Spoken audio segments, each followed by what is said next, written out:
بھائی نے سوال کیا کہ ایک طرف قرآن بتا رہا ہے یا احادیث میں صحابہ کے توکل کے بارے میں آتا ہے، ان کی ٹریننگ، یا قرآن کی میں نے مثالیں نبیوں کے توکل کے تعلق سے، تو ہم لوگ کیا کر سکتے ہیں کہ صحابہ جیسا توکل ہم کریں، ویسا بھروسہ ہم اللہ پہ رکھیں؟ دیکھیے سب سے پہلے چیز یہ کہ ایک مومن کے لیے ضروری ہے کہ وہ یہ چیز کو اپنے ذہن میں ہر بار بٹھائے رکھے کہ تمام دنیا کے امور کا کل مالک مختار اللہ ہے. کل ہوائیں چل رہی تو اللہ کے حکم سے، بادل آ رہے ہیں تو اللہ کے حکم سے، بارش برستی تو اللہ کے حکم سے، میں سوتا ہوں تو اللہ کے حکم سے، جاگتا ہوں تو اللہ ہی مجھے جگاتا ہے، اگر میرے ساتھ اچھا ہوتا تو اللہ کی طرف سے، برا ہوتا تو اللہ کی طرف سے، جو کچھ دنیا میں اور اللہ کی طرف سے ہو رہا ہے، مطلب جو اینڈ ریزلٹ آ رہا ہے وہ اللہ کی طرف سے ہے، مطلب وہ تقدیر ہے. ٹھیک، یہ سب سے پہلے اگر ہم سوچ لے تو بہت سارے ڈپریشن اور بہت سارے وریث سے بھی دنیا میں ہم لوگ بچ جائیں گے. جو آج کل بہت سی بار ہوتا ہے نا، بچے کا رزلٹ کیا ہوتا ہے، ماں گھبراہٹ آ رہی ہے، اس کا بی پی بڑھ جا رہا ہے، وہ بے ہوش ہو جاتی. اگر وہ بھروسہ کر لے کہ جو نتیجہ آئیں گا، کوشش ہمارا کام تھی ہم نے کر دیے، اب اللہ پر بھروسہ کہ جو رزلٹ آئیں گے وہ اللہ کی طرف سے ہوں گا. سمجھ رہا؟ تو کتنی اچھی بات ہوگی. کتنے سارے بی پی سے، بلڈ پریشر سے، اننیسری وریز سے، ڈائبٹیز فکروں سے ہوتی ہے، کتنے وریز سے ہم بچ جائیں گے. کتنے مصیبتوں کو جو اپنے نفس میں ہم خود لا لیتے ہیں ہم بچ جائیں گے. اور اللہ رحم کرے بہت سے لوگ تو خودکشی کر لیتے اس چکر میں کہ ہم سے یہ نہیں ہوا، ہم یہ نہیں کر پائے، جبکہ وہ نہیں سمجھ پا رہے کہ وہ اللہ تعالیٰ ہے جو کچھ کرتا ہے، اللہ کی طرف سے نتیجے نکلتے ہیں. سمجھ؟ تو ہمیں یہ سب سے پہلے اپنے دل میں ٹھان لینا ہے کہ جو کچھ ہوتا ہے وہ اللہ کی طرف سے ہوتا ہے. رزلٹ کی بات کر رہا ہوں میں. ہم کوشش نہیں کریں گے اور پھر بولیں گے اللہ کی طرف سے، تو وہ نہیں، وہ درست نہیں. اونٹ کے پہلے پیر کو باندھ، پھر اللہ پر توکل کر. ٹھیک، تو کوشش ہمیں کرنا ہے کہ ہم نمازوں کو جانے کی پوری کوشش کرتے ہیں، اور اس کے بعد ہم جا پاتے ہیں نہیں جا پاتے وہ ایک الگ چیز ہے، لیکن ہم کوشش ہی نہیں، اور بولے نہیں میرے تقدیر میں نہیں تھا نماز پڑھنا، میرے تقدیر میں نہیں ہے زکات دینا، ورنہ میں تو دے دیا ہوتا اب تک اگر تقدیر میں ہوتا تو. کوشش کیا کی آپ نے اس کے لیے؟ تقدیر میں کیا تھا آپ کو معلوم ہے؟ نہیں. تو جو کھلا ہے، دیکھیے ہمارے پاس مسئلہ بھی ایک چیز ہے، جو کھلا ہے اس کو چھوڑ کر جو چھپا ہے اس کے پیچھے پڑے رہتے ہیں ہم. کھلا کیا ہے؟ قرآن. قرآن کیا بول رہا ہے؟ نماز پڑھو، روزہ رکھو، زکات دو، اچھائی کرو، برائی. کھلا ہے. چھپا کیا ہے؟ کیا ہونے والا ہم کو نہیں معلوم. تو کھلے کو چھوڑ دے رہے اور چھپے کے پیچھے پڑے رہتے ہم، ہے نا؟ کہ چھپا کیا ہے کہ مجھے نہیں پتا میرا رزلٹ کیا ہے، کھلا کیا ہے کہ محنت کرنا ہمیں کتاب و سنت سکھا رہی. تو ہم سب سے پہلے ایسا توکل کے لیے کریں، یہ جان لے کہ سب کچھ کرنے والا اللہ ہے. ٹھیک، اس کے بعد ہم کتاب و سنت کا علم حاصل کریں. وہ علم ہمیں اور صحابہ کے اور انبیاء کے، صحابہ کے واقعات، خود نبی کی زندگی ہمیں سکھائیں گی کیسا بھروسہ کرنا ہے، کہاں کہاں کیا ہوں گا. چونکہ حکمت سیکھنا پڑتی ہے یاد رکھی، ہے نا. جیسا بولتے ہیں نا کوئی کام ہے تو ایکسپیرینس ہولڈر رہیں گا تو اس کو پریفرنس زیادہ ہے. کیوں؟ تو اس کو جانتا ہے یہ کام کیسا ہے، فریشرز کو نہیں دیا جاتا ہے. تو صحابہ انبیاء کی جماعت وہ جماعت تھی جو سب سے زیادہ مصیبتوں سے گزری دنیا میں. اس کے بعد اگر کوئی تو صحابہ کی جماعت ہے. تو ہم کو پھر ان کی زندگیوں کو دیکھنا ہے کہ ان کا توکل کیسا تھا، کیسا ہی اپنے رب پر بھروسہ کرتے تھے. تو یہ آئیں گا شرعی علم حاصل کرنے کے بعد. ٹھیک، ان کے واقعات کو جاننے کے بعد. ٹھیک، تو ہمیں سب سے پہلے کوشش کرنا ہے، علم حاصل کرنا ہے، جاننا ہے، اور یہ چیز سوچ لینا ہے، یہ چیز ذہن میں بٹھا لینا ہے کہ ہر چیز کا کل کرنے والا اللہ ہے. میں کتنی ہی کوشش کروں نتیجہ وہی آئے گا جو میرا رب چاہیں گا. ٹھیک، اور میں نے کوشش نہیں بھی کی نتیجہ اچھا آیا تو اس کا مطلب رب چاہتا تھا یہ ہو. سمجھا؟ ہر چیز کے اندر چاہے کتنی ہی پریشانیاں ہوں یا کتنے ہی اسباب کی کمی ہو، وہ چیز آخر نتیجے پہ اثر نہیں ڈال سکتی سوائے اس کے جو میرا رب چاہیں گا. ہے نا؟ ہوتا ہے نا کبھی آدمی بہت کم اسباب میں بہت بڑے کام کر لیتا ہے. سبب ایک بہترین چیز ہے، یاد رکھیے سبب کو ہم چھوڑ نہیں رہے، کوشش کے اندر شامل ہے، عمل کے اندر سبب شامل ہے. ٹھیک، تو ہم سب کچھ کر لے، اس کے بعد یہ بھروسہ کرے کہ نتیجہ کس کے ہاتھ میں ہوگا؟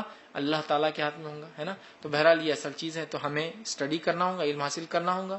دوسرا یہ چیز اپنے ذہن میں بٹھانی ہوگی، ہر چیز اللہ کرنے والا ہے. تو خود بخود پھر آدمی میں ایک کیفیت ڈیولپ ہوتی ہے. اور اس کو نفی کرنے والے جو خیالات شیطان ڈالتا ہے، نفی کرنے والے، جیسا کہ تم کاش پڑھتے تو آج یہ ہوتے، بہت سی بار ہوتا نا، جب تمہارے ابا محنت کرتے تو آج تم بھوکے نہیں رہتے. تو یہ نفی، یہ جو خیالات آتے ہیں اس کو فوراً نکالنا اور شیطان کو جواب دینا ہے کہ جو ہونا تھا ہو گیا، میرے رب نے جو چاہنا تھا وہ چاہ لیا، مطلب وہ ہو گیا.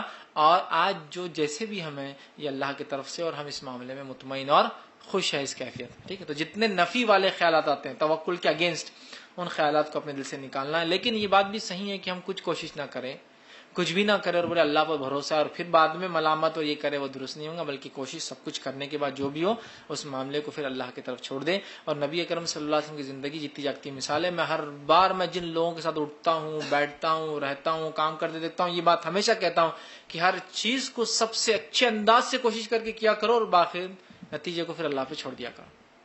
ہم مسلمانوں میں کوتاہی ہے کہ ہم کرتے نہیں اس کو جیسا کرنا چاہیے، اور بعد میں پھر ہم مسلمان ہیں بول کے یہ ہو رہا، ہم مسلمان ان کے وہ ہو رہا. ویسا نہیں ہوتا ہے. کیا ہم جانتے نہیں کہ مسلمانوں سے زیادہ بھی پارشلٹی اور ظلم قوم پر ہزاروں سالوں سے یہاں ہندوستان میں ہوتا آیا ہے؟ جن کو نہ کپڑے پہننے کا حق تھا، نہ جن کو راستوں پہ چلنے کا حق تھا، ان کی حالت بھی تو ایسی اس سے بدتر ہے. اور ہم کو تو بھی ریسپیکٹفلی کہیں لیا جاتا، ان کو تو نام بھی برے برے دیے جاتے ہیں. تو کیا وہ شکار نہیں ہے ظلم کی؟ ہے وہ بھی. لیکن ہمارے پاس تو قرآن ہے، ہمارے پاس نبی کا نمونہ ہے، ہمارے پاس سب کچھ ہے. ہم اپنے کام میں سب سے پرفیکٹ ہو جائے، اپنی کوششوں کو اپنے اسباب اللہ نے جتنے دیے ان اسباب کے فلسٹ یوز کے اندر لا لے. اللہ نے سہولت دی ہے وقت کی، مال کی، تو خوب پڑھ لے، خوب لکھ لے جو ہو سکتا ہے. میں یہ نہیں کر رہا ہوں کہ خوب پڑھنے سے خوب مال ملے گا، ہو سکتا ہے نہیں بھی ہو سکتا ہے، وہ اللہ کا معاملہ ہے. خوب کر لے اور اس کے بعد توکل اللہ، جو ہوں گا اللہ ہم نے پڑھے. رزق جب تیرا معاملہ دینا، دیں گا بھی تو ٹھیک، کم دیں گا بھی تو خوش، زیادہ دیا بھی تو خوش. تو ہاں اپنی صلاحیتیں لگا دے، صلاحیت لگانے کے بعد پھر اللہ پہ توکل کریں. اور جتنے نفی والے خیالات آتے ہیں نا، نفی جو توکل اللہ کے خلاف ہوتے ہیں، ان نفی والے جو خیالات کو جواب دے، وساوس جس کو بولتے ہیں، ان کو جواب دے اور ان کو اپنے آپ سے نکالے. تو انشاءاللہ عزیز ہمارا بھی ایک توکل ڈیولپ ہوگا. اور پھر جب ہم توکل کو ڈیولپ کریں گے اور اس سے نتیجے نکالیں گے، اپنے زندگیوں پہ غور کریں گے. جیسا کہ مثال کے طور پر ہم نے اللہ پہ بھروسہ کیا اور ایک کام کیا، لگ رہا ہے دنیا میں اعتبار سے کہ یہ ٹھیک نہیں ہے، لگ رہا ہے، لیکن کل ہم ہی ہوں گے، اگلے سال 2 سال بعد کہیں گے کتنا اچھا ہوا، وہ نہیں ہوا. آج میں یہاں جو ہوں نا، وہ نہیں ہونے کی وجہ سے یہاں ہوں.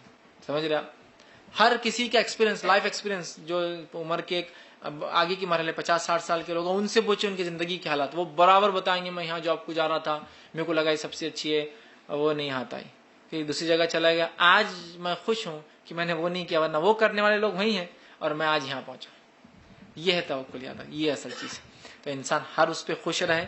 نفی جو کرتے توکل کو، اس کو جواب دے کہ نہیں یہی ہونا تھا میرے ساتھ، یہ ہوا، آگے کے لیے میں کوشش کروں گا پچھلے نتیجوں کو دیکھ کر، لیکن پچھلے کے لیے میں کوئی مایوس نہیں ہوں، اپنا دل چھوٹا نہیں کرتا ہوں. اور آگے کے لیے بھی مجھے کوئی گھبراہٹ نہیں ہو، میں پریشان نہیں ہوں دنیا کے اعتبار سے کہ کیا ہوگا. جو ہوں گا اللہ پہ میں نے بھروسہ کر دیا ہے، اللہ جو بہتر سمجھیں گے ہمارے لیے کریں گے. انشاءاللہ ہم جب یہ کریں گے، دھیرے دھیرے آپ دیکھیں گے کہ ایک توکل اللہ پر ڈیولپ ہوتا جاتا ہے، ایک ماحول بنتا ہے. اور والدین بھی اپنے بچوں کو بچپن سے ٹریننگ دے اس چیز کی، سکھائے اللہ پر توکل کیا ہے، بچوں کو بتائے کہ بیٹا اللہ پر توکل کرو. تم نے کر لیا نا، تم نے پڑھ لیا نا، تم نے محنت، تمہاری صلاحیت تھی، دے دی نا، اب تم چھوڑ دو، جو نتیجہ آئے گا ہمیں بھی قبول ہے اور آپ کو بھی قبول ہونا چاہیے. یہ ہو تو پھر بچے بھی ڈپریس نہیں ہوں گے. ورنہ رزلٹ آنے سے پہلے پورے ماں باپ چاہتے بچے میرٹ میں آئے، سب ماں باپ چاہتے بچے میرٹ میں آئے، سب بچے پریشان ہیں اپنے اینڈ ریزلٹ سے، ہے نا. توکل نہ والدین میں، توکل بچوں میں. چھوٹی چھوٹی چیزوں دیکھی ظاہر ہوتا ہے، نہ والدین میں توکل ہے نہ بچوں میں توکل ہے. بچے پریشان ہیں، والدین نہیں پریشان. اب سب اندازہ لگائیے، سارے بچے اگر میرٹ میں آ جائیں گے تو پورے ہی MBBS کے بعد آپ کو جو ہے کورسز کھولنا پڑیں گے، تو باقی وہ کیا کریں گے؟ دنیا کے باقی کام کون کریں گا؟ سمجھ رہے آپ؟ نیچرل ہے. والدین بھی توکل کرے کہ بچوں محنت کرے، میرے بچے کی صلاحیت ہے، اللہ پہ توکل، اب جو نتیجہ ہے ہم کو قبول ہے. بچوں کو بھی سکھا، بیٹا آپ نے کوشش کی، جو آپ کے پاس تھا بس اب اطمینان کر لیجیے، اللہ پر بھروسہ دو. والدین بھی بچوں کو بچپن سے تربیت دے، توکل کیا ہے بتائے اپنے زندگی سے، اپنے عمل سے. تو انشاءاللہ جیسے ایک ماحول بنے گا اور وہ توکل پھر ڈیولپ ہوں گا جو توکل آپ صلی اللہ علیہ وسلم نے صحابہ میں ڈیولپ کیا تھا. اور اس کے بعد کی نسل اللہ پر جیسا اعتماد کرتی تھی اپنی کوششوں اور عمل کے بعد، جو ہے وہ لوگ اللہ پر بہترین توکل کرتے تھے. ہمیں بھی چاہیے ہم بھی خوب کوشش کریں، خوب عمل کریں اور اس کے بعد اللہ پر توکل کر لے. اللہ یہ تھا جو ہم کر سکتے تھے، اب بس نتیجہ تیرے ہاتھ میں، اب تو جو چاہے اس کو کر لے. اور اس بات کا ایمان کے ساتھ کہ ہماری کوششوں کا کوئی اس میں دخل نہیں ہے، اللہ جو چاہیں گا وہ نتیجہ نکال کے لائیں گا. ہوتا ہے نا کبھی ہم کتنی بھی کوشش کر لیں نتیجہ حق میں نہیں آتا، اور کبھی بغیر کوشش کے بھی آ جاتے ہیں نا. تو بہرحال اس بات کو ذہن میں رکھتے ہوئے کریں تو ایک ماحول بنے گا اور پھر ہم بھی ویسے توکل کرنے لگیں گے جیسے توکل صحابہ کا ہے. اور ویسے جیسا توکل کی مثال صحابہ کو اللہ کے رسول نے دی کہ تم ویسا توکل کرو جیسا پرندے کرتے ہیں کہ صبح خالی پیٹ جاتے ہیں، شام بھر پیٹ آتے ہیں، تو اللہ بھی تمہیں ویسی روزی دیں گا جیسا ان کو دیتا ہے. تو ہم بھی کوشش کریں کہ ہم توکل کریں جیسا صحابہ نے کیا، جیسا اللہ کے رسول کا پرندوں کے جیسا ہم بھی توکل کریں کہ اللہ پہ بھروسہ کیا، رزق دینے والا ہے. ہم کوشش کریں گے صبح اٹھ کے گھر سے نکلیں گے، جائیں گے، اللہ خالی پیٹ تو نہیں لائیں گا، انشاءاللہ بھر پیٹ ضرور واپس آئیں گے انشاءاللہ. جیسے شراب کے تعلق سے جو ہے کہ شراب بیچنا پینا سب حرام ہے، تو جیسے گٹکا ہے تو اس کو کچھ لوگ بولتے ہیں کہ وہ مکروہ ہے، تو ایسے مولانا لوگ بھی اس کا کاروبار کرتے، اس کا کاروبار کیسا ہے؟ جیسے بڑے بڑے ٹپیا بھی مسلمان کرتے اس کو، اس کا کاروبار کرنا کیسا ہے؟ دیکھیے بھائی نے سوال کیا کہ جو ٹوبیکو کا بزنس، تمباکو کا کاروبار کرنا کیسا ہے، چاہے وہ کسی بھی شکل میں ہو، کھایا جاتا ہو، پیا جاتا ہو، دھوئیں کی شکل میں ہو، نگلا جاتا ہو، ناک میں ڈالا جاتا ہو، یا بہت ساری شکلیں ہوتی ہے جس پہ تمباکو انسان جو ہے اپنے آپ کو اس کو وہ کرتا ہے، ایڈکٹ ہوتا ہے. تو کیا اس کی تجارت درست ہے؟ دیکھیے میں تو بہرحال بہت سادے الفاظ میں کہتا ہوں اور وہ فتووں کی طرف اور وہ میں بحث میں نہیں جانا چاہتا، ورنہ بڑے بڑے علماء کے فتوے موجود ہے کہ وہ حرام ہے، لیکن اس کے بعد بھی لوگ بحث مباحثے سیدھا تو نہیں ہے نا، ظاہر تو نہیں ہے نا، رسول کی زبانی ثابت تو نہیں ہے نا، صحابہ کی زبانی ثابت تو نہیں ہے نا، بڑے بحث لاتے ہیں۔ میں ایک معمولی سوال کرتا ہوں اس کے تعلق سے کہ آپ میرے گھر آئیں اور آپ میرے گھر آنے کے بعد میں آپ کو ایک چائے کا کپ لا کر دیتا ہوں اور کہتا ہوں یہ چائے پیجیے، اس پہ لکھا ہوا ہے اس چائے پینے سے آپ کو کینسر ہو سکتا ہے، ہو سکتا ہے جی، ہوں گا تھوڑی پیو، آپ وہ چائے پیتے کیا؟ پاگل ہو گئے فیض بھی ہم چائے پینے کے لیے؟ نہیں، ہو سکتا ہے آپ مر جائیں گے لیکن ضروری نہیں آپ مرے، زندہ بھی رہ جائیں گے، ہو سکتا ہے لیکن پیجیے نا۔ آپ کہیں گے نہیں تمباکو کی کوئی اشیاء بتائیے جہاں لکھا ہوا ہے کہ تمباکو کھانا بالکل سیف ہے، آپ بالکل کھا سکتے ہیں، اس سے صحت میں اضافہ ہوگا، آپ کی کیپیبلٹیز بڑھ جائیں گی، آپ کی صحت اچھی ہو جائیں گی، آپ کی سانس کلیئر ہو جائیں گی، آپ کا فلاں اچھا ہو جائے گا، آپ کا دماغ ریلیکس ہے، کوئی ایک بتائیے، ہے نا؟ Tobacco chewing, tobacco smoking is injurious to health, it may cause cancer, ہے نا؟ یہ لکھا ہوا آتا تھا، گورنمنٹ نے دیکھے، لیکن بھائی ہندوستان میں لوگ اتنے پڑھے لکھے نہیں ہیں، اتنے پڑھے لکھے نہیں ہیں، تو انہوں نے بولے نہ کوئی اتنے پڑھے لکھے نہیں ہے تو ان کو تصویروں سے بتائیں گے اپن، کٹا ہوا گال، مطلب پہلے تو انہوں نے کیا کہ بچھو اتارا تو ان کو لگا بچھو کا اتارے کیا، وہ بھی نہیں سمجھا، نہیں سمجھا انڈین مسلم، تو وہ بھی گورنمنٹ نے کری کہ اب کیا کی کمپلسری فوٹوز ڈالو، لائیو فوٹوز، پھر انہوں نے کیا کیے ایکس رے دینا شروع کیے، پورے پھیپڑے خراب ہوئے، وہ بھی نہیں سمجھا، تو اب تو لائیو فوٹوز دیے، آنکھوں کو چھپا دیتے ہیں اور ایک گال پورا پھٹا ہوا، کسی کا دانت سڑا ہوا دے رہے تاکہ دیکھو بھائی یہ ہو سکتا تمہارے ساتھ بھی ہو۔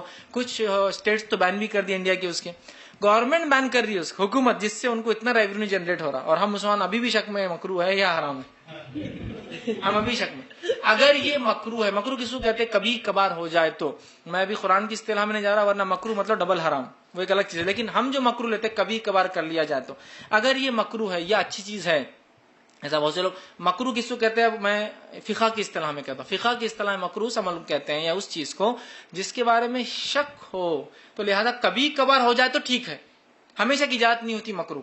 اب مکروہ ہے دن میں 25 بار مکروہ، کبھی ہو جائے تو اس کو بولتے ہیں مکروہ۔ کراہت والا عمل ٹھیک نہیں ہے لیکن مجبوراً کر لے تو اس کو کہتے ہیں مکروہ، کراہت سے جو عمل کیا جاتا ہے، مکروہ بول کے 25 ٹائم، یہ کون سی اصطلاح ہو؟ ٹھیک، کچھ تو یہ کہ مکروہ بھی نہیں ہے، درست ہے، کوئی مسئلہ نہیں ہے۔ تو میں سوال کرتا ہوں کبھی صدقات میں بھی آپ دیا کیجئے، سگریٹ کا ڈبہ صدقہ آپ کو ایک میری طرف سے، وہ بیچارہ غریب ہے، اس کو آپ کے زکات میں سگریٹ کے ڈبے بانٹا میں نے پورے غریبوں کو، جتنے لوگ وہاں تھے ہمارے ایریا میں، اگر یہ درست ہے تو یہ بھی تو ہونا چاہیے نا کہ ہمارے ایک دوست آئے تھے، ان کو میں نے جو ہے تمباکو دیا تحفے کے اندر، اگر درست ہے تو ایسا بھی ہونا چاہیے، صدقے میں دینا چاہیے، تحفے میں دینا چاہیے، ہے نا؟ ہوتا ہے کیا؟ نہیں، اس کا بچوں کو نہیں، گورنمنٹ نے ایک ایج بنائی، اس ایج کے بعد کھا سکتے ہیں، ہے نا؟ بہت سارے اسٹیٹ انڈیا کے بین کر رہے ہیں، مت کھاؤ، ابھی بین ہے نا ہمارے پاس، مہاراشٹر میں ابھی بھی بین چل رہا ہے۔ میں نے دیکھا بہت سی جگہ بڑے بڑے ٹائر رکھے ہوئے دکانوں کے اوپر، ٹائر کا کیوں رکھے؟ تو وہ بیچارہ ایسا بڑا سل بتہ لے کے وہ ٹائر پہ پیس رہا، بولے وہ بند ہو گیا نا پوڑی، تو بولے میرے کو دن بھر بنانا پڑا۔ کچھ لوگ بڑے بڑے گرائنڈرز لا لی، چونکہ گورنمنٹ نے پوڑی بنائی، اب کیا ہے گورنمنٹ کو بھی چونکہ ریونیو جنریٹ ہوتی ہے، ان کو بھی کوئی مسئلہ نہیں، کتنے لوگ مرتے اور کھاؤ اور مرو، کیا مسئلہ، لیکن کچھ نہ کچھ تو این جی اوز کے پریشر سے انہوں نے وہ کم از کم پوڑی تو بن کی، چونکہ ایزیلی ایکسیسیبل تھی پوڑی سے، کوئی ایج ریسٹرکشن سمجھ میں نہیں آتا، کون لے جائے کتنا کھائے گا کیا کرے گا، کم از کم یہ ٹوبیکو پتہ، حالانکہ ہونا یہ چاہیے، جب اگر پوڑی سے اس سیچیٹ میں جو چیز آتی ہے اس سے اتنا نقصان ہے تو اس کا ریئل کلپریٹ کون ہے؟ تمباکو ہے، تو گورنمنٹ تو تمباکو کی ہر اشیاء کو بند کرنا چاہیے دیکھا جائے تو۔ بہرحال نہیں کہ اس نے ایک چیز کی، ان کے کنٹرول لا رہے، دھیرے دھیرے وہ کریں گے۔ بہت جگہ شراب بھی بین ہے، بہت سارے اسٹیٹس میں، ٹھیک ہے، مطلب انڈیا کی بہت سارے اسٹیٹس میں شراب نہیں ہے، آفیشیلی نہیں بیچی جاتی، لیگل، بہرحال لوگ بارڈرز پہ آ کے پیتے ادھر کے، وہ ایک الگ چیز ہے، ٹھیک۔ تو بہرحال آپ دیکھیے حکومت بول رہی نقصان دہ ہے، اس کو ایک ایج ہونا چاہیے، وہ درست نہیں ہے، اس کے ایڈز کو بین کیا جا رہا ہے نا۔ شراب کے ایڈ آتے ٹی وی پہ، بہت سارے لوگ بیچارے جو جن کو سمجھتا نہیں، بہت سارے بولتے ہیں کہ یہ ایڈ سمجھے کہ میرے کو آخر تک کیا ہے، کہ تو کچھ بھی چلتا ہے، ایڑے تیڑے چلے اور آخر میں آیا تھا رائل اسٹیک ختم، بولتے کیا تھا اس کو نہیں سمجھا بیچارے کا، وہ کہیں تو بازار میں جاتا تھا، ہاں یہ شیشی کا ایڈ آتا اچھی دکھ رہی ہے، لیکن بتاتا نہیں کیا کر رہی ہے نا، نیچے لکھا تھا ڈرنکنگ واٹر، سوڈا، کچھ تو بھی ایسا، شراب چونکہ ڈائریکٹ نہیں، مطلب حکومت بتا رہی ہے کہ ڈائریکٹ نام نہ لیا جائے، وہ کیا چیز ہے نہ بتایا جائے، اتنا ریسٹرکشن دیا ہے، تو اس سے کہیں نہ کہیں سمجھ میں آ رہا نا کہ یہ نقصان دہ، تبھی تو یہ سب ہو رہا ہے اس کے پیچھے، یہ الگ بات ہے گورنمنٹ کی پالیسیز ریونیو جنریشن اور ٹیکسز کے لیے وہ اس کو اجازت دے رہی ہے، لیکن یہ انسانیت کے لیے بہت نقصان دہ چیز ہے. اور دنیا میں جتنی اموات اس سے ہوتی ہے نا تمباکو کے کھانے سے، اتنی اموات تو ایکسیڈنٹ سے بھی نہیں ہوتی دنیا کے اندر. صرف ٹوبیکو چیونگ سے جو اموات ہو رہی ہے، اور اتنے ریپڈ آج کل تو کیسز آ رہے ہیں، اتنے ریپڈ ہیں کہ اللہ رحم کرے. ایک دم بالکل ایسے کہ ینگ بچے جو ہے 25-30 سال کی عمر میں اور دنیا سے چلے گئے. کیوں؟ تمباکو کھانے کی وجہ سے. تو آپ بتائیے یہ چیز کیا درست ہو سکتی ہے؟ میرے گھر کی وہ چائے پیئیں گے کیا آپ؟ بس اتنا بتائیے مجھے. تو میرا سوال ہے پھر جب میری چائے نہیں پئیں گے، اس پہ لکھا ہوا ہے کہ this T can cause cancer, آپ پئیں گے کیا اس چائے کو؟ میری نہیں پئیں گے. یا یہ جو ہے میری کافی جو ہے نہیں پئیں گے نا. تو میرا سوال ہے آپ دیکھ رہے پاکٹ پہ لکھا ہوا ہے اور آپ اس کو کھا رہے ہیں اور پھر بول رہے مکروہ ہے. میں نہیں سمجھتا جس چیز پہ لکھا ہے کہ اس میں زہر اور جان لیوا ہے، اسلام اس کی اجازت دیتا ہو آپ کو کھانے اور پینے کی. سمجھ رہا؟ تو بہرحال یہ اچھی چیز نہیں ہے، یہ مکروہ نہیں بلکہ یہ حرام ہے. یہ انسانی جان جانے کا ایک بڑا ذریعہ ہے، بہت سارے نقصانات اس سے ہوتے ہیں، لہٰذا ہم احتیاط کریں. نہیں ہم کو اللہ پہ بہت توکل ہے، جو ہوں گا دیکھا جائیں گا جو ہوں گا. تو کوشش کہاں گئی، تدبیریں کہاں گئی؟ پہلے اسٹیپس بھول گئے نا آپ توکل کیے. کوشش کی نقصان دہ چیز کی طرف نہ جایا جائے. آپ نے کیا حدیث فرمایا؟ دشمن تمہارے سامنے آئے اس کی امید نہ کیا کرو، آ جائے تو پیٹ پھیر کر نہ بھاگو. سمجھ رہے آپ؟ یہ ایک بار ایک واقعہ ہوتا ہے، ایک صحابہ نے کہا حدیث کے الفاظ ہے، بولے آپ لوگ صرف دعوت کی بات کرتے ہیں اور آپ لوگ اللہ کی راہ میں جنگ کی بات نہیں کرتے ہیں. حدیث میں ہے کہ جنت تلواروں کے سائے کے تلے ہے. بہت جوش شد و مت سے وہ بات کر رہے تھے. میں نے کہا بہت اچھی بات، بہت زبردست آپ نے حدیث لائے. ہے حدیث کے الفاظ کی جنت تلوار کے سائے تلے ہے. میں نے کہا چلیے حدیث کو شروع سے پڑھتے ہیں. حدیث کے الفاظ یہ ہیں، دشمن سامنے آ جائے اس کی امید نہ کیا کرو، آ جائے تو پیٹ پھیر کر مت بھاگو اس لیے کہ جنت تلواروں کے سائے تلے ہے. مطلب جب ضرورت پڑے تو مت بھاگو، پھر لڑو، پھر وہی جنت کا راستہ ہے. لیکن خواہش مت کرو ایسا ہم کر رہے. خواہش کر رہے نا، دو جی دو ہاتھ پھر دیکھیں. حدیث میں خواہش مت کرو دشمن سامنے آئے، آ جائے تو ڈٹ جاؤ، ہے نا. تو کوشش پہلے ہے نا. اب ہم کیا کریں؟ اللہ پر توکل. کیا ہوتا دیکھا ہے، موت تو لکھی ہوئی ہے، جب آنا جب آئیں گے. کوشش، مسئلہ وہی ہے نا. کوشش، تدبیر نہیں اس سے پہلے، عمل نہیں اس سے پہلے کہ میں ایسا کوئی کام نہ کروں، دشمن سامنے نہ آ جاؤ، امید نہ کروں.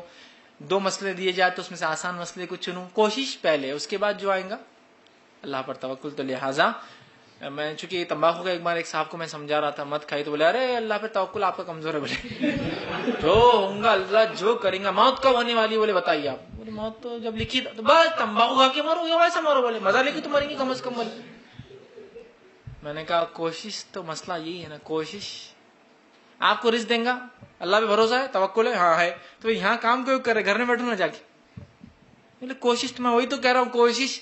غلط کام مت کرو، اس کے بعد جو نتیجہ اللہ موت کو وہ تھوڑی کہ بھائی 1 سگریٹ نہیں پئیں گے تو 5 منٹ زندگی بڑھ جائیں گے، ایسا تھوڑی ہے. بہت سے لوگ بولتے نہیں مرنا تو تبھی ہے جی، جو ہے وہ مسئلہ نہیں ہے. مسئلہ یہ ہے کہ ہم نے کیا کیا، ہم نے کوشش کیا کی، وہ دیکھا جائیں گا نا. تو بہرحال ہم جو ہے اس سے اوائڈ کریں. اور وہ شریعتاً یاد رکھیے، وہ بہت سخت وہ ہے اور وہ حرام ہے، یاد رکھیے. اور آپ کی بہت سخت حدیثیں ہیں. حدیث کے الفاظ ہے ہر وہ چیز جو چکر لائے وہ حرام ہے. تو چکر مطلب دماغ مارا جا رہا ہے. شریعت کا ایک بہت بنیادی اصول ہے انسان اپنے آؤٹ آف مائنڈ کبھی نہ ہو، اس لیے شراب حرام ہے، اسی لیے جوا حرام ہے. جوے میں کیا ہوتا ہے، آدمی آؤٹ آف مائنڈ جب لگ جاتا تو وہی کھیلتا رہتا، نماز ہو رہی ہے اس کو پرواہ نہیں. جوا ہو گیا. اسی طرح آپ دیکھیے یہ گیمز ہو گئے بہت سارے، جو پانسے آپ نے کہا، پانسے اس لیے کہ 500 میں بھی آدمی اتنا غرق ہوتا ہے کہ اس کو نماز وماز سب بھول جاتا ہے نا. تو دماغ مار دیتی ہے، نشہ دماغ مار دیتا ہے نا. تو بہرحال دماغ میں ہو آدمی، اپنے آؤٹ آف مائنڈ نہ جائے. پہلا اصول ہے، بیسک اصول ہے شریعت کا کہ آؤٹ آف مائنڈ نہیں ہونا، مائنڈ میں رہے. سمجھ رہے؟ تو ہم دیکھ رہے یہ نشہ کیا کرتا ہے، دماغ مار دیتا. نہیں میں تو اتنا بھوسا کھاتا، میرے کو چکر نہیں آئے. نہیں بھائی پہلی بار کھائے تو آئے تھے نا، دوسری بار کھائے تو آیا تھا نا. وہ مانا ہے چکر جس چیز کے کھانے سے آئے وہ کیا ہے، نشہ جو چیز لائے وہ درست نہیں ہے. لیکن اب ہم بات چلا نہیں، بہت ایک عام طور سے چل رہا ہے. ٹھیک. تو بہرحال ہم کو اوائڈ کرنا چاہیے. اور صرف تمباکو نہیں، تمباکو سے ریلیٹڈ جتنی اشیاء ہیں، اس میں جتنی اشیاء ہیں ساری چیزیں. اب میں صرف تمباکو نہیں کہوں، میں کہوں گا اس کے علاوہ ماڈرن قدیم اور جدید جتنے بھی جو کیمیکل نیم سے اور جو لوکل نیم سے پہچانے جاتے ہیں، افیم ہو، گانجا ہو، چرس ہو، یا اس کے علاوہ نئے نئے ناموں سے آج کل جو آ رہے، تمام چیزوں کو ہم چاہے اوقے کی شکل میں آج کل بہرحال فلیور کی تو بات ہوتی ہے، لیکن میں سب وہ ایک بار فلیور، نیکسٹ ٹائم وہ تمباکو کی شکل میں جاتا ہے. یہ تمام چیزوں سے اپنے آپ کو ہم کو بچانا چاہیے، اس لیے کہ عقل مار دیتے ہیں انسان کی حص وہ کرتے ہیں، ایک ایسی لت لگا دیتے ہیں جس لت سے انسان بہت سارے دینی کام بھی نہیں کر پاتا ہے. تو لہٰذا میں تو کہوں گا یہ سخت حرام ہے، ہمیں اس سے بچنا چاہیے. اور رسول کی حدیث جو ہے ہر چکر لانے والی چیز نشہ ہے، نشہ حرام ہے. ایک روایت میں ہے کہ جو ہے ہر نشہ ور چیز خمر کے اصول میں، خمر کے جو ہے اس میں شامل ہے. مطلب خمر کا جو حکم ہے، شراب کا جو حکم ہے، ہر نشہ ور چیز شراب کے حکم میں داخل ہے. مطلب شراب حرام ہے، ہر نشہ ور چیز حرام ہے. ایک روایت میں آپ نے فرمایا نشہ چاہے تھوڑا ہو چاہے زیادہ ہو، نشہ ہے وہ حرام ہے. ایک روایت میں فرمایا اللہ رب العزت نے یہ اپنے نفس پر طے کر لیا ہے کہ میں جہنمیوں میں کچھ ایک گروہ ہوں گا جس کو زین الخبال کا جو ہے یہ جو ہے وہ جو ہے پلاؤں گا. صحابہ نے کہا زین الخبال کیا ہوتا ہے؟ تو کہا جہنمیوں کا خون اور پیپ جو غلاظت نکلیں گی وہ زین الخبال پلاؤں گا. پوچھا گا کس کو؟ تو کہا جو دنیا میں نشہ کرتے تھے، شراب پیتے تھے نہیں، حدیث میں نشہ کرتے تھے. تو نشے میں آگے ہر وہ چیز جو نشاور ہے، چاہے جدید ہو، قدیم ہو، لوکل نیمس ہو، اس کے کیمیکل نیمس ہو، ہمیں چاہیے ہر چیز سے بچے، اس لیے کہ بہت سخت چیز ہے. دنیا اور آخرت کا اس میں صرف نقصان ہے، اس کا کوئی فائدہ نظر ہمیں نہیں آتا ہے. السلام علیکم فیض بھائی، کیسے ہو آپ؟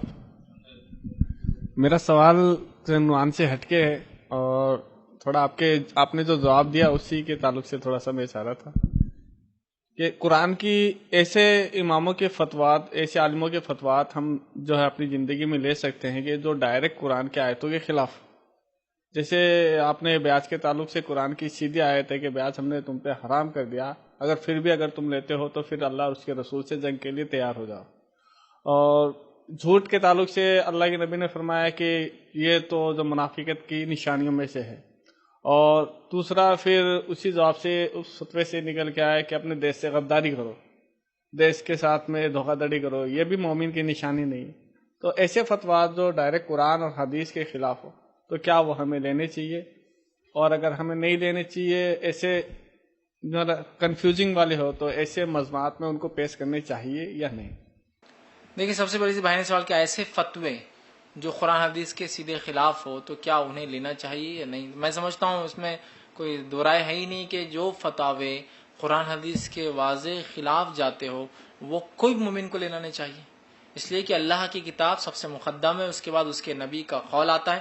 آپ صلی اللہ علیہ وسلم کی خود ایک حدیث ہے، ایک مرتبہ جو ایک صحابی کو آپ نے یمن بھیجا، یمن جب بھیجا لوگوں کو تعلیم دینے کے لیے تو معاذ بن جبل رضی اللہ عنہ یمن بھیجا تو کہا اے معاذ جب تم کوئی چیز جو ہے کوئی مسئلہ پیش آئے تو کیا کرو گے؟ تو معاذ نے کہا کہ میں کتاب اللہ میں ڈھونڈوں گا، جب اس میں نہ پاؤں تو آپ کی سنت میں ڈھونڈوں گا، اس میں نہ پاؤں تو صحابہ کے اقوال دیکھوں گا، پھر نہ پاؤں تو اس پہ اجتہاد کروں گا. ٹھیک ہے، تو آپ خوش ہوئے اس عمل سے. اس سے پتہ چلا کہ صحابہ نے یہی کیا، قرآن حدیث اقوال صحابہ اور اس کے بعد چیزیں. تو لہٰذا اگر کوئی بھی ایسی بات، کوئی بھی فتویٰ چاہے کتنے ہی بڑے امام کا ہو، کتنے ہی اچھے انسان کا ہو، وہ اپنی جگہ بہت متقد ہے، ٹھیک ہے، لیکن اگر چوک ہوئی ہے، غلطی ہوئی ہے فتوے کے اندر تو لہٰذا اس قول کو، اس بات کو، اس فتوے کو نہیں مانا جائے گا. یقیناً اس امام کی عزت اس سے کم نہیں ہوتی ہے، بلکہ اس سے عزت اس کی بڑھ جائیں گی جب ہم بتائیں گے ان سے چوک ہوئی اور وہ غلطی ہوئی، اللہ ان پر رحم کرے، ان کی مغفرت کرے، لیکن اس معاملے میں ان سے چوک ہوئی اور اس بات کو نہیں لیا جائیں گا. لیکن ہمارے پاس ماحول یہ بنا ہوا ہے چاہے کچھ بھی ہو امام کبھی بھی غلط نہیں ہو سکتا ہے. ایسا امام کا درجہ بنا دیا گیا جیسے نبی ہو، وہی ڈائریکٹ آتی، غلطی ہو ہی نہیں سکتی. اتنے بڑے امام غلطی کر سکتے، اتنے بڑے غلطی ہو نہیں سکتی اتنے بڑے امام سے. بس یہی سوال آتا ہے اتنے بڑے امام غلطی کر سکتے گا، اتنے بڑے امام غلطی کر سکتے گا. صحابہ سے بھی بہت سی مرتبہ چوک ہوئی، یاد رکھی، غلطیاں ان سے بھی ہوئی، لیکن اس کا یہ نہیں کہ صحابہ جو ہے ان کا مقام گر گیا. انسان ہے وہ ہوتا ہے. تو لہٰذا کوئی بھی بات قرآن حدیث سے خلاف ہو تو ہم وہ نہیں لیں گے، یاد رکھیے. وہ فتویٰ لینا چاہیے اس سلسلے میں. میرا سوال آپ سے یہ تھا کہ آپ نے فتویٰ جو آپ نے بھائی کے سوال کے اوپر جو فتویٰ پیش کیا، کون سے سوال پہ؟ یہ بیاض والے سوال پہ جو آپ نے فتویٰ پیش کیا، کیا وہ فتویٰ لینا چاہیے ان کو یا؟ اچھا، وہ فتویٰ جو قرآن حدیث کے سیدھا خلاف ہو. دیکھیے فتویٰ کیا ہوتا ہے پہلے اس کو سمجھ لیجئے. ایک ہوتا ہے حکم اور ایک ہوتا ہے فتویٰ. اس لیے میں نے کہا فتویٰ ہے، تقوی کا لحاظ تو یہ کہ وہ دے دے. ٹھیک، ایک ہوتا ہے حکم اور ایک ہوتا ہے فتویٰ. حکم کیا ہے؟ حکم یہ ہے کہ ایسا کرے تو ایسا ہوگا، سود حرام ہے، یہ حکم ہے، شریعت کا حکم ہے، یہ چینج نہیں ہوگا. دنیا میں رہیں گے، چاند پہ رہیں گا، مارس پہ جاؤ، یہ حکم رہے گا، حکم چینج نہیں ہوگا. فتویٰ کیا ہوتا ہے؟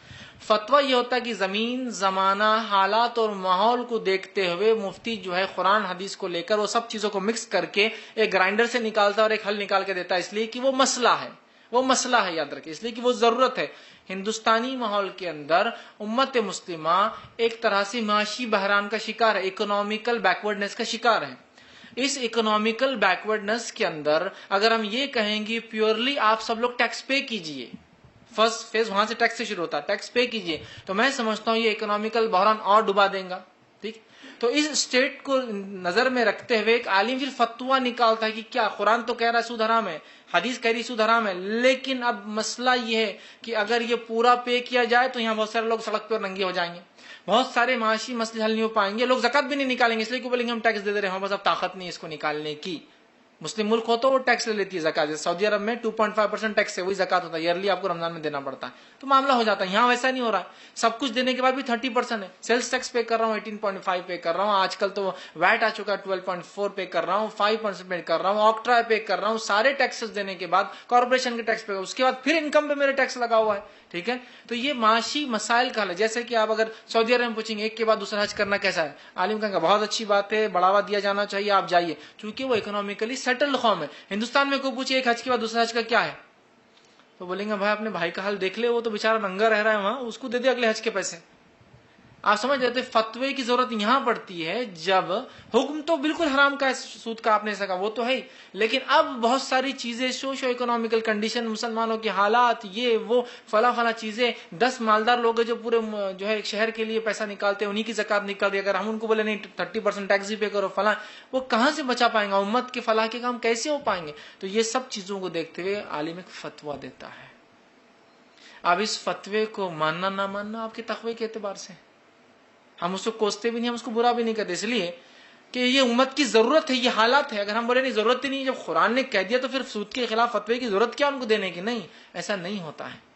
Socio economical condition, socio political condition, socio religious condition بھی مجبور کرتے ہیں لوگوں کو کہ کیا کیا جائے. اگر ہم بولے ایسا نہ کرو تو ہو سکتا ہے جتنا پیسہ آج مسجد مدرسوں میں آ رہا ہے وہ بھی آنا بند ہو جائیں. کیوں؟ تو لوگ اس کے پاس پھر ہے ہی نہیں، وہ پورا اپنا ٹیکس پے کرنے میں ڈال رہا ہے، پورا اپنا کام کر رہا ہے. لہٰذا کیا کروں عالم صاحب، میرے اب 6 کروڑ روپیہ ہے، بچتا ہے تو مدرسے کو دیتا ہوں، مسجد تعمیر کرتا ہوں، اگر آپ بولتے تو میں اس کو دے دیتا ہوں. کیا کیا جائے؟ ایک بڑی رقم، بہت بڑی رقم، جس رقم کو حاصل کرنا امت کے لیے بہت مشکل ہے. امت ایک بہت ہی اکنامیکلی جس کو بولیں گے نا ایک بیکورڈ کلاس کے لیول پہ چلتی ہے. ہندوستان کے اندر پاکستان میں ہوا حال ہے، بنگلہ دیش میں اس سے گیا ہوا حال ہے، نیپال کا کو بہت اچھی کنڈیشن نہیں ہے، تو کیا کریں گے؟ تو ظاہر سی بات ہے اگر آپ کو لگتا ہے یہ فتوے کے ذریعے آپ بہت سارے امت کو فائدے پہنچا سکتے ہیں تو آپ لے سکتے ہیں اس کو. اگر آپ کو لگتا ہے نہیں ضرورت نہیں، میرا تقویٰ تو بولتا ہے یہ چکر میں جاؤ مت، تو ٹھیک ہے، ٹھیک ہے، یہ بھی ہو سکتا ہے. نہیں تو اگر آپ جو بھی سوشل ورک کرتے ہو آپ اپنے پیسے سے، تو وہ تو ویسے ہی آپ کو اس میں فری ہو جاتا، ٹیکس میں گورنمنٹ ویسے ہی فری دے دیتی. آپ جو بھی پیسہ جو آپ سوشل ویلفیئر میں دکھاتے ہو تو گورنمنٹ آپ کو ویسے اس میں فری. دیکھیے سوشل ویلفیئر میں جو آپ بول رہے ہیں وہ ایک ہی مد ہے جو 80G کا آپ بول رہے ہیں، 80C ہے، 80CC ہے، ٹھیک ہے. اس کے 8 ایسی جگہ ہیں جہاں انڈین گورنمنٹ 80 کے بعد ABCD تک آتا ہے، اس میں ایگزمپشن دیتی ہے. لیکن کتنا دیتی ہے آپ کو بھی دیکھنا پڑے گا. آپ کی انکم کا اونلی 10% جا سکتا ہے اس کو، ٹھیک ہے، اور اس میں بھی ناٹ مور دین 50,000 ہے، پھر وہ 10% اور 50,000. اب آپ کو کیا لگتا ہے ایک مالدار آدمی ہے جس کا 100 کروڑ کا ٹرن اوور ہے، 50,000 کہاں فٹ ہو رہا ہے اس کے اندر؟ ہم اپنے لیول سوچیں گے نہیں. ایسے مسلمان بھی الحمدللہ جو 1000 کروڑ کی ڈیلنگز بھی کر رہے ہیں، ہم ان کے سوچیں کہ 300 کروڑ کیا وہ ٹیکس میں دے، آپ کو بہتر لگ رہا ہے، یا 300 کروڑ امت کو لگے وہ زیادہ بہتر ہے. ایسے مسلمان جو 100 کروڑ کے ٹرن اوور سے ان کی ایئرلی، تو آپ کو بہتر لگتا ہے 30 کروڑ ٹیکس میں دے یا 30 کروڑ سے مسلمانوں کو فائدہ کرے. 10-20 ہزار 2-4 لاکھ کے لیول پہ جو مڈل کلاس اپر مڈل میں ہم لوگ چل رہے ہیں، ہم کو لگتا ہے اس کی ضرورت نہیں ہے، ہم تو دے اچھی بات، لیکن اس سے اوپر جائیں گے تو آپ کو نظر نہیں آئے گا. اور جتنی سنستھائیں یہ جو آپ بولے ٹیکسیشن لینا، یہ کئی کے لیے بنی ہوئی آپ کو خود معلوم ہے، اور کیا کر رہی ہے ہم کو خود معلوم ہے. جینوینلی جو سنستھا ہے ان کے پاس تو 80C سرٹیفکیٹ ہے ہی نہیں، جو نہیں ہے وہ سرٹیفکیٹ کو یوز کر رہی ہے. تو ایسے دیکھیے یہ ہو سکتا ہے آپ کے لیے لاگو نہ ہو یہ مسئلہ، لیکن ہم یہ نہیں کہہ سکتے کہ علماء کو ضرورت ہی نہیں ہے ایسے فتوے دینے کی، اور یہ فتویٰ سرے سے غلط ہے، یہ ہو ہی نہیں سکتا. اس لیے کہ یہ اس ماحول کی اور حالات کی ضرورتیں ہیں. ماننا نہ ماننا یہ ہمارے اوپر ہے. وہ یہ نہیں کہہ رہا کہ سود حلال ہے، وہ یہ نہیں کہہ رہا سود دو، وہ کہہ رہا ہے کہ 6 کروڑ جا رہا ہے یا 30 کروڑ جا رہا ہے یا 1 کروڑ روپے جا رہا ہے جس سے امت کا فائدہ، اس کے مقابلے میں آپ کو 1 لاکھ روپیہ سود دینا پڑا جس سے آپ امت کا 99 لاکھ سے فائدہ کر سکتے ہیں. اور یہ حالت امت کی ہے، اتنا سوشلی یا جس کی سوشو اکنامیکل کنڈیشن امت مسلم ہندوستان میں یہ، لہٰذا اگر یوز کرو تو میں نہیں سمجھتا ہوں اگر کوئی مانتا ہے تو اس کا اپنا تقویٰ ہے، نہیں مانتا تو اس کا بھی اپنا مسئلہ ہے. لیکن ہم یہ نہیں کہہ سکتے قرآن سے خلاف ہے یہ فتویٰ. قرآن کے خلاف فتویٰ کیا ہوں گا؟ ارے سود تو حلال ہے، ضرورت ہے آج کی، تو وہ سود الگ تھا یہ سود الگ ہے، لہٰذا کھاؤ، لہٰذا لو، لہٰذا دو. یہ ہم بنیں گے تو کھلا قرآن حدیث کے خلاف ہے. جیسا آج کل بہت سارے علماء کہتے ہیں وہ سود الگ تھا، یہ سود الگ ہے, یہ سود نہیں ہے, یہ تو اس کی الگ شکل ہے. وہ کیا تھا, پیسہ بڑھ کے آتا, یہ ہوتا پیسہ کا, ہم تو گاڑی لے رہے, گاڑی بڑھ کر پیسہ دے رہے, تو یہ کہاں سود ہوا. ہم تو گھر لے رہے, گھر پہ بڑھ کر پیسہ, یہ کہاں سود ہوا. سمجھ رہے آپ. تو لہٰذا وہ تو میں بولوں گا قرآن حدیث سے خلاف ہے, لیکن یہ قرآن حدیث سے خلاف نہیں ہے, یہ ایک حکم ہے. اس کے خلاف جو ہے ایک فتویٰ ہے کہ دیکھو تمہارے حالات کے اعتبار سے یہ ہے, اگر تم کو لگتا ہے لو, نہ لینا چاہتے کوئی سے مسئلہ نہیں. اور بھی فتاوے بہرحال اس معاملے میں, لیکن ہم کو آپ سوچیے, میرے اور آپ کے حد تک ٹھیک ہے مسئلہ ہو سکتا ہے کہ سنستھا کو 10,000 دیا تو میرا 20,000 ٹیکس تھا, 10 بچ گیا. لیکن آپ اندازہ لگائیے جو لوگ کروڑوں میں کماتے ہیں یا ملینز میں ہر مہینہ ان کا جا رہا ہے, ان کے لیے ہم لوگوں کو کچھ نہ کچھ سولوشن ہو تو یہ ایک حل ہے. جس کو ماننا مانے, جس کو نہ ماننا نہیں مان, لیکن یہ قرآن حدیث سے خلاف نہیں ہے, یہ بات یاد رکھیے. خلاف نہیں, خلاف ہوتی جب وہ کہتا حلال ہے, کوئی غلطی نہیں ہے, دیا جائے لیا جائے, وہ ایک الگ چیز ہے. لیکن ایسا کچھ بھی نہیں ہے.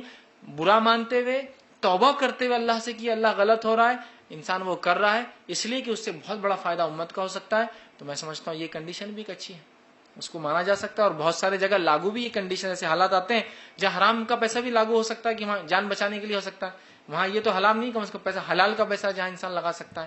لیکن جب وہ دینا شروع کر دیں گا, ظاہر سی بات ہے یہ پیسہ آپ کے پاس ہوگا نہیں. تو بہرحال وہ ایک فتویٰ ہے, اس کی اپنی ایک اہمیت ہے, ہم اس کو زیادہ وہ نہ کرتے. ٹھیک ہے, جس کے ایسے حالات ہیں وہ کرے, جس کے نہیں ہے بہرحال اس کے لیے. تو میں نے شروع میں اس لیے کہا کہ جو چاہے تو کرے, لیکن اس کے بعد بھی تقویٰ کہے مجھے دینا ہے تو بہت اچھی بات ہے, وہ دیتا رہے. نہیں, حکومت کے ساتھ غداری نہیں ہے. حکومت کے ساتھ غداری کا معاملہ ہی کہاں ہے. حکومت نے ایک آپ کے اوپر رول ریگولیشن لگا, حکومت ہی دے رہی ہے نا, اس لیے تو ہم وہ راستے نکال رہے. حکومت یہ بول رہی ہے کہ تم لون مت لو, حرام ہے, یہ غداری ہے. حکومت یہ راستے تو بہت سارے, 80G کیا ہے پھر یہ راستہ حکومت نے دیا نا کہ بھائی تم ایسا بچا سکتے ہو, تو ہم ایک طریقے سے بچا رہے تھے. یہ غداری کہاں ہوئی.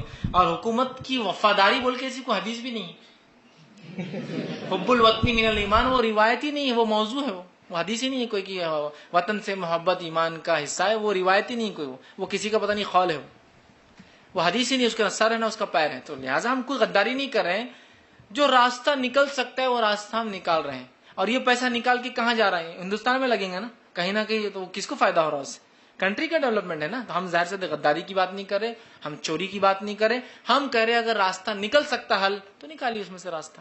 نہ میں نے کہا چوری کرو, نہ میں نے کہا غداری کرو, میں نے یہ بھی نہیں کہا کہ ظالمانہ ٹیکس ہے, میں نے یہ بھی نہیں کہا کہ ہونا نہیں چاہیے. میں یہ کہہ رہا ہوں کہ اللہ نے جو ٹیکس باندھا ہم پہ 2.5% زکوٰۃ, وہ ہے انکم پر نہیں, اسپینڈنگز کے بعد جو بچتا ہے سیونگز پر ہے. اور ایک حکومت ہم کو بول رہی ہے کہ انکم پہ ڈائریکٹ 30 دے دو. ایک آدمی کے ڈیپینڈنٹ ایک ہے, میں ہوں, میری بیوی ہے, مجھے 2 بچے سمجھو, ایک بچہ ہے, میری انکم ہے 10,000, ایک آدمی کی انکم 10,000, ڈیپینڈنٹ 10 ہے, انکم گورنمنٹ بڑی, دونوں کو ٹیکس برابر لے رہی ہے. اس کے ڈیپینڈنٹ اسلام بولتا ہے دونوں نے خرچہ کریں گے, خرچہ کرنے کے بعد لیا جائیں گا ان سے, وہ بھی 2.5%. تو اللہ ایک طرف بول رہا ہے بنانے والا خالق 2.5 لو, ایک طرف حکومت بول رہی 30% لو. تو اب غداری کس کے ساتھ آپ کر رہے ہیں, اب دیکھیے اب کیا کرنا ہے. دونوں تو یہاں ہے اسپینڈنگ, مطلب خرچے کے بعد جو بچے اس پہ 2.5%, یہاں آتے ہی کٹ جاتا ہے. ہم کہہ رہے ہیں یہ ٹیکس درست نہیں سسٹم. اور صرف ہم نہیں کہہ رہے ہیں, میں نے اس پہ ایک لیکچر پہلے بھی دے چکا ہوں, بڑے بڑے دانشور اکنامسٹ کہہ رہے ہیں کہ یہ ٹیکسیشن سسٹم ظالمانہ ہے, یہ غلط ہے, اور گورنمنٹ کو اس کو چینج کرنا چاہیے. یہ بہت ظالمانہ ٹیکس سسٹم ہے. ٹیکس تو یہ ہونا چاہیے جو آج کا ٹیکس سسٹم ہے, اس کی ایگزامپل یہ ہے, ایک آدمی لیٹا ہوا ہے, یہاں سے بھی خون نکال رہا ہے, یہاں سے بھی خون نکال رہا ہے, یہاں سے بھی خون نکال رہا ہے, یہاں سے بھی, جہاں جہاں نسیں مل رہی وہاں چبائے ہوئے سوئیاں, اور وہاں سے خون نکال رہے ہیں. ہونا یہ چاہیے کہ خون جب بن رہا ہے تو ایک ہی طرف سے نکلنا چاہیے.